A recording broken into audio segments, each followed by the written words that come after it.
warahmatullahi wabarakatuh. Perkenalkan, nama saya Hikmah Puspasari, NIM 202140083,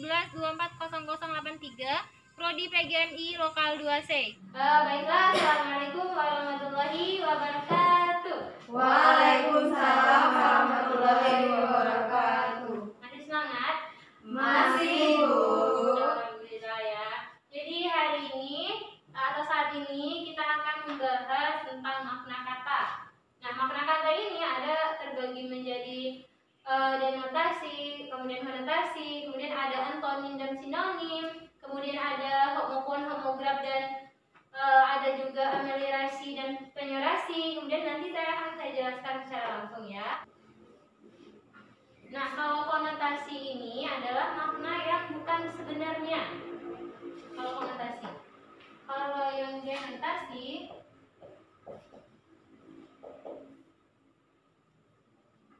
untuk konotasi ada yang tahu contohnya? Lapang dada. Nah, benar, lapang dada ya. Bukan berarti lapang dada itu dadanya lebar meluas gitu ya, melainkan lapang dada itu orangnya sabar, tabah. Nah, itu contohnya yang lapang dada. Kemudian ada panjang tangan. Nah, panjang tangan itu merupakan orang yang suka maling.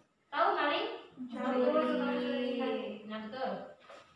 Selanjutnya yang denotasi. Kalau denotasi itu makna yang sebenarnya ya.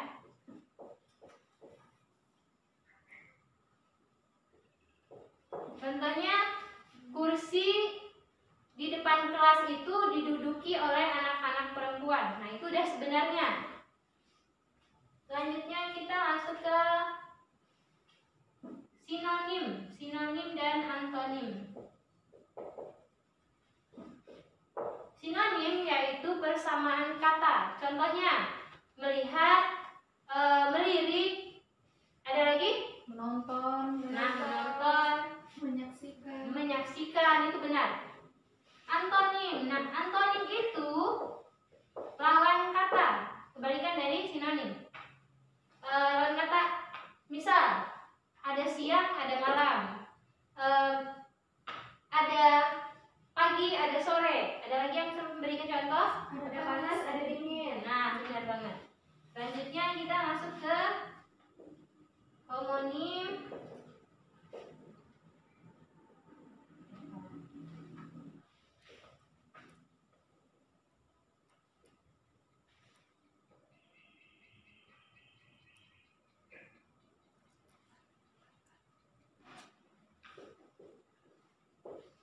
Nah, homonim, homofon, dan juga homograf. Homonim itu adalah suatu kata yang memiliki relasi makna yang berbeda tapi mempunyai kesamaan dalam hal fonologis atau ortologisnya, ortografis ya, maaf, atau tulisan. Kemudian lafal yang sama itu disebut dengan homofon, kemudian ejaannya yang sama disebut dengan homograf. Contohnya, contoh dari homonim, dari, dan ini juga bisa buku atau media.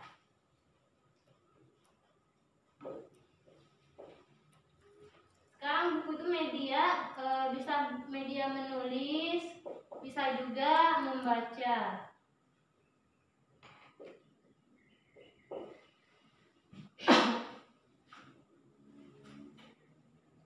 Contoh untuk homofon.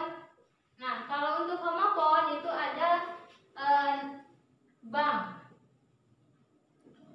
Nah, bank ini tempat untuk menyimpan uang atau untuk transfer dan lain sebagainya. Tapi kalau bisa juga tulisannya bank.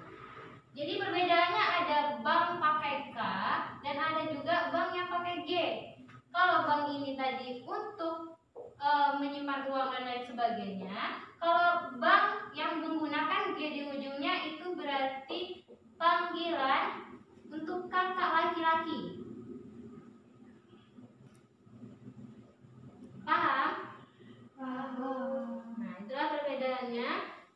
bang, kalau yang pakai G itu berarti panggilan untuk kakak laki-laki, kalau K itu untuk tempat menyimpan uang dan lain sebagainya. Kalau homograf contohnya itu, ini sudah nggak muat ya di sini. Homograf, contoh untuk homograf, apel contohnya. Kemudian, nah, kalau ini apel bacaannya apel, apel ini untuk dimakan, ya. Tahu kan buah apel ya? Tahu. Nah, ada juga yang namanya apel. Apel ini biasanya dipakai untuk apel pagi ya, misal kayak kita di sekolah atau apa, untuk gunanya untuk menertibkan. Ya, kita masuk ke pembahasan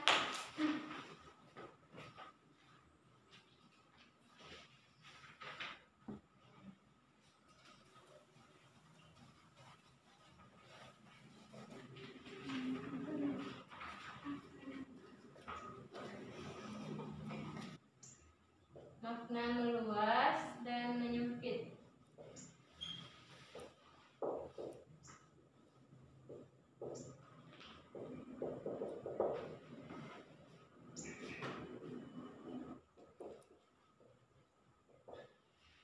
Nah, kalau yang meluas yaitu semula yang sempit sifatnya lalu menjadi luas dan lebih variatif ya. Contohnya dulu tuh berlayar mengarungi laut, tapi kalau sekarang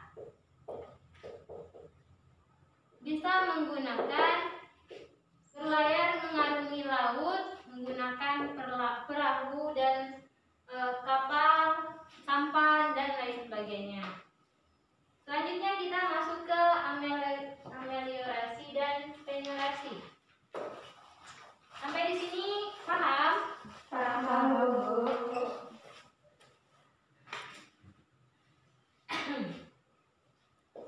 Nah, ini penanya belum habis. Ya, kalau ameliorasi itu memiliki makna yang lebih baik.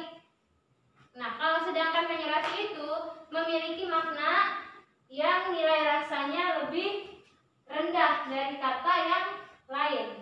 Contoh, wanita. Wanita itu lebih tinggi gitu daripada perempuan.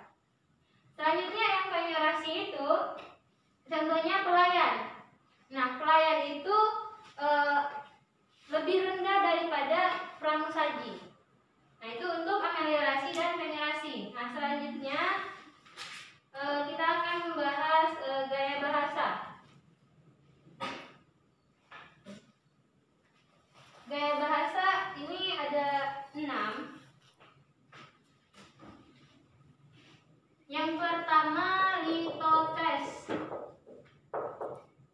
Nah, kalau yang litotes ini gaya bahasa yang untuk merendahkan diri. Contohnya, singgahlah di gubuk kami ini. Sebenarnya gubuk itu adalah rumah, bukan gubuk beneran ya. Biasanya orang merendahkan diri, naiklah motor butut saya ini, padahal motornya bagus. Nah, itu. Selanjutnya yang kedua, hiperbola.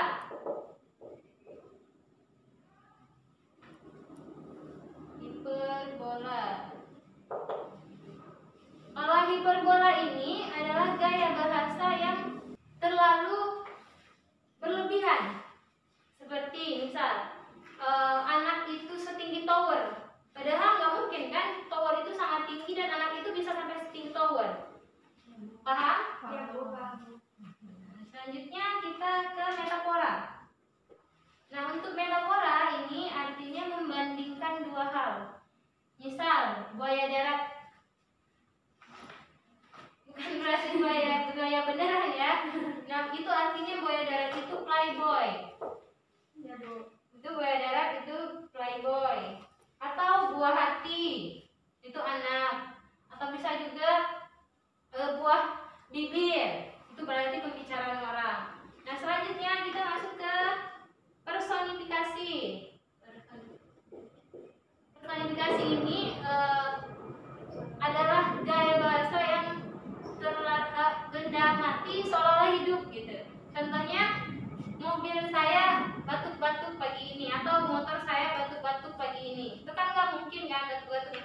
manusia, hewan. Selanjutnya ini adalah gaya bahasa yang mengungkapkan atau menggantikan bahasa yang tidak enak sebelumnya. Contoh, ayahnya telah mati. Itu kan bahasanya enggak enak kan? Jadi kita biasanya menggunakan ayahnya telah meninggal. Nah, itu untuk contoh eufemisme. Selanjutnya kita masuk ke ironi. Ironi ini yang menyatakan makna aslinya itu berbeda dengan kata aslinya ya. Ini berbeda dengan kata aslinya. Contoh, kamu itu cantik sekali, atau kamu itu cantik banget sehingga kamu mendapatkan penghormatan. Nah, kata ini adalah sekumpulan huruf yang berada di antara dua spasi.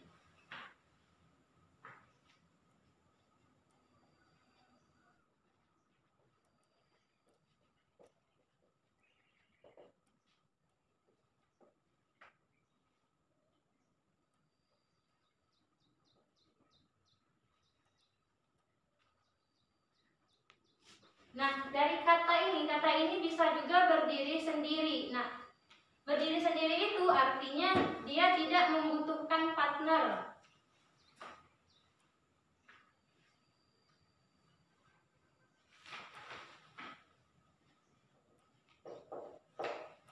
Untuk jenisnya, jenis kata ini terbagi menjadi 6. Yang pertama itu kata kerja. Kata kerja ini sering juga disebut dengan verba. Nah, ini kata kerja. Kata kerja ini seperti kita melakukan perbuatan, misal memasak, mencuci, kemudian makan, dan lain sebagainya, itu merupakan kata kerja. Yang kedua, kata sifat. Kata sifat ini juga bisa kita sebut dengan kata watak seseorang. Misal, dia memiliki watak pemalas, rajin, dan lain sebagainya, itu merupakan kata sifat. Kata sifat ini sudah menjadi bawaan dari seseorang itu sendiri. Bisa dia bersifat wataknya baik gitu, yang buruk. Nah, tapi watak buruk itu bisa diubah dengan cara ya seperti ini, kita belajar guru atau dari lingkungannya. Selanjutnya yaitu kata benda ya. Nah, kata benda ini atau bisa disebut juga dengan nomina. Nah, ini nomina, kata benda. Kata benda itu berarti ia mengacu kepada satu benda. Misal, di ruangan kelas ini ada papan tulis, kemudian buku, meja, dan lain sebagainya, itu merupakan kata benda. Bisa dipahami? Bisa. Ya.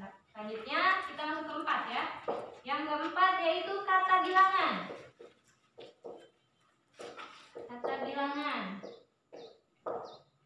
Nah, kata bilangan ini menunjukkan kepada huruf atau himpunan. Contohnya 1, 2, 3, 4, 5, 6, 7, dan 8 dan seterusnya, itu merupakan kata bilangan.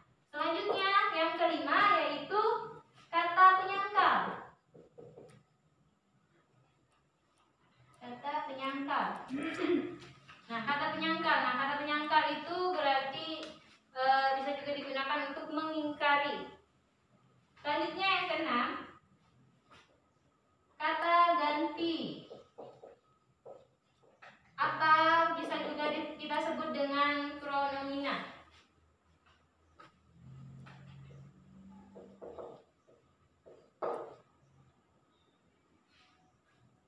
Nah, kata ganti ini bisa kita gunakan untuk mengganti nama orang. Misal kita sebut dengan dia, mereka, atau saya juga ia. Makanya kita gunakan kata ganti.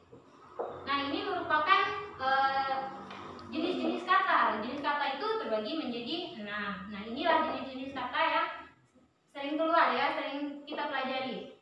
Yang selanjutnya kita akan membahas ke frasa.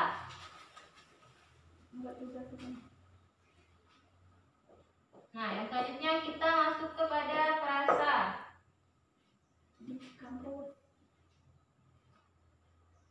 Lanjut. Nah, frasa itu adalah gabungan kata. Gabungan kata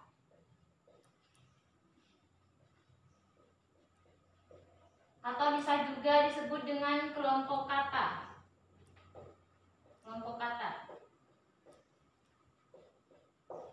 Selanjutnya kita masuk kepada jenis-jenis frasa. Jenis-jenis frasa. Sebenarnya jenis frasa ini terbagi menjadi 3 ya. Jenis frasa itu terbagi menjadi 3. Yang pertama berdasarkan hubungan kedua unsurnya.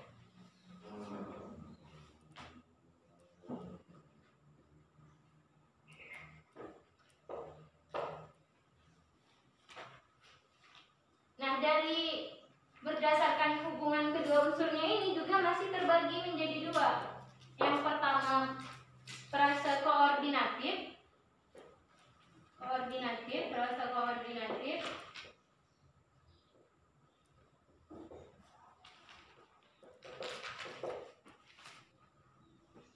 Dan yang kedua itu frasa subordinatif. Kalau yang koordinatif ini unsurnya sederajat, ya, yang ini unsurnya sederajat.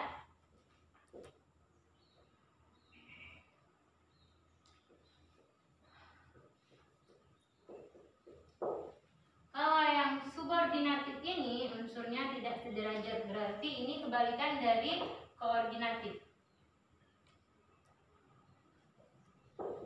Sejauh ini apakah bisa dipahami?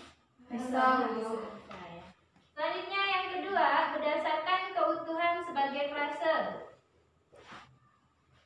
Berdasarkan keutuhan sebagai frase ini juga masih terbagi menjadi 2 ya. Yang pertama yaitu frase existentialis.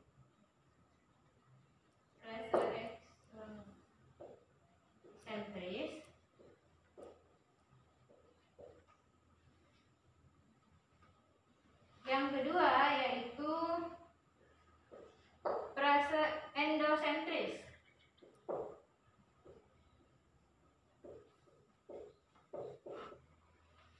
Nah, kalau yang frasa eksosentris ini yaitu hubungannya sangat dekat ya.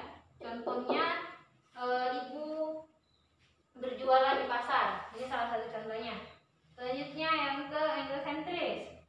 Nah, kalau yang endosentris ini hubungan seluruhnya ini dapat menggantikan kedudukan seluruhnya.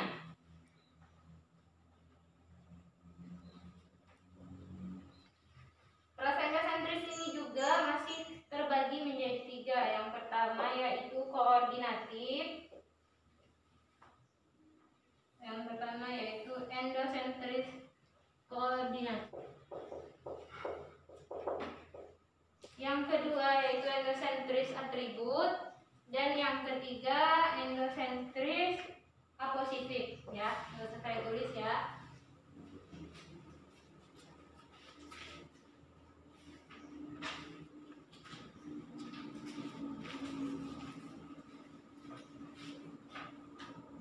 Nah, ini udah jenis frasa itu kan terbagi menjadi 3. Ini yang pertama berdasarkan hubungan kedua unsurnya.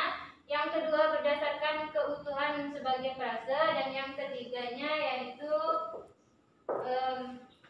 berdasarkan maknanya ya, berdasarkan makna. Berdasarkan makna. Berdasarkan makna ini juga terbagi menjadi 3. Yang pertama frase lugas.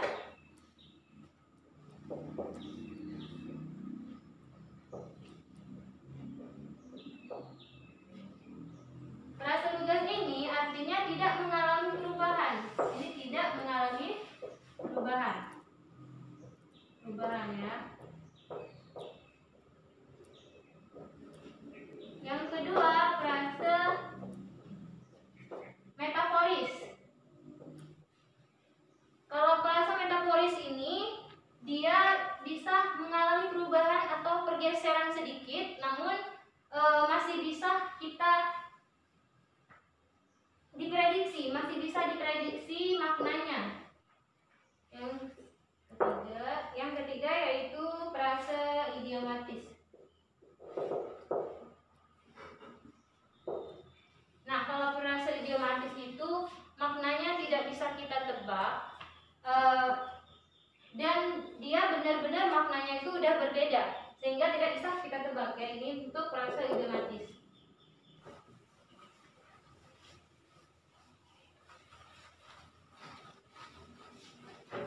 Bahas klausa. Pernah dengar klausa? Belum, Bu. Nah,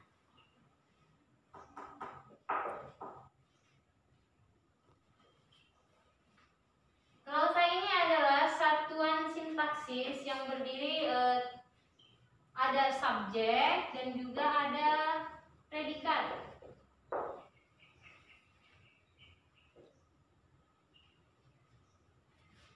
Klausa ini juga tidak dapat berdiri sendiri, melainkan ia membutuhkan klausa yang lain ya. Klausa lain. Contohnya yaitu ibu memasak nasi. Ini contoh klausa.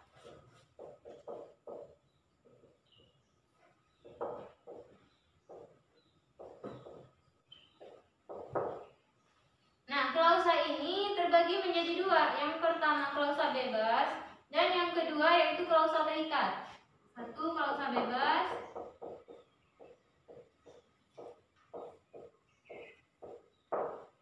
dan yang kedua klausa terikat.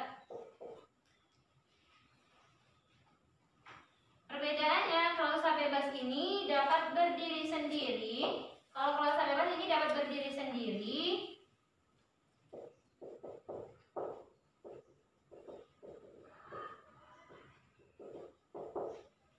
kemudian dapat juga menjadi sebuah kalimat. Kalau klausa yang terikat ini tidak dapat berdiri sendiri dan tidak dapat juga menjadi kalimat. Itu perbedaannya.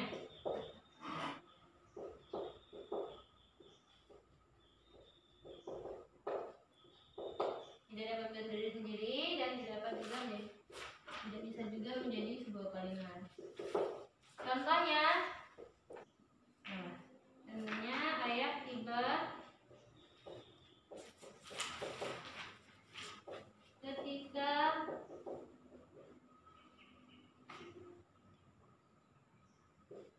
kami sedang makan.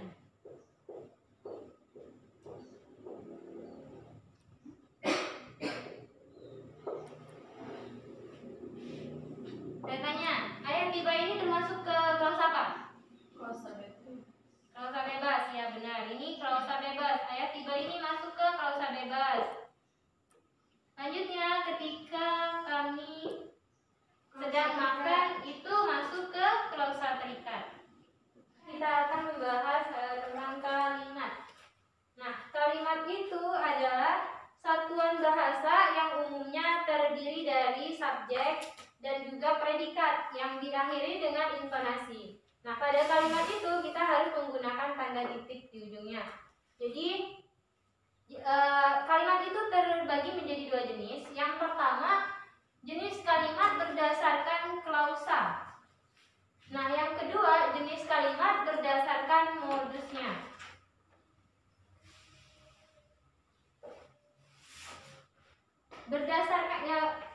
Jenis kalimat berdasarkan jumlah klausa ini terbagi menjadi dua. Pertama yaitu kalimat tunggal.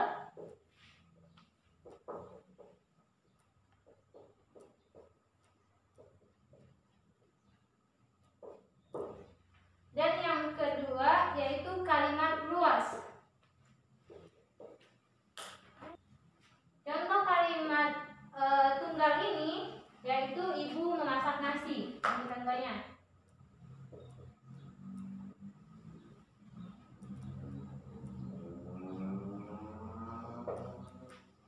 Dan yang kalimat luas ini berarti ada tambahannya. Kalau dia yang pertama kalimat tunggal ibu memasak nasi, kalau kalimat luas itu ada tambahannya yaitu ibu memasak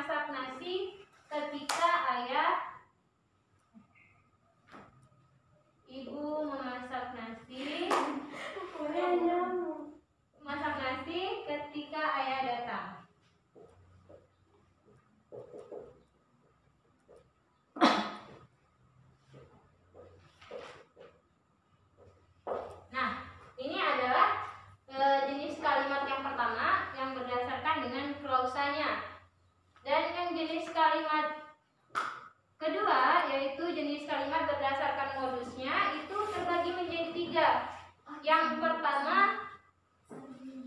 kalimat berita. Yang kedua kalimat tanya.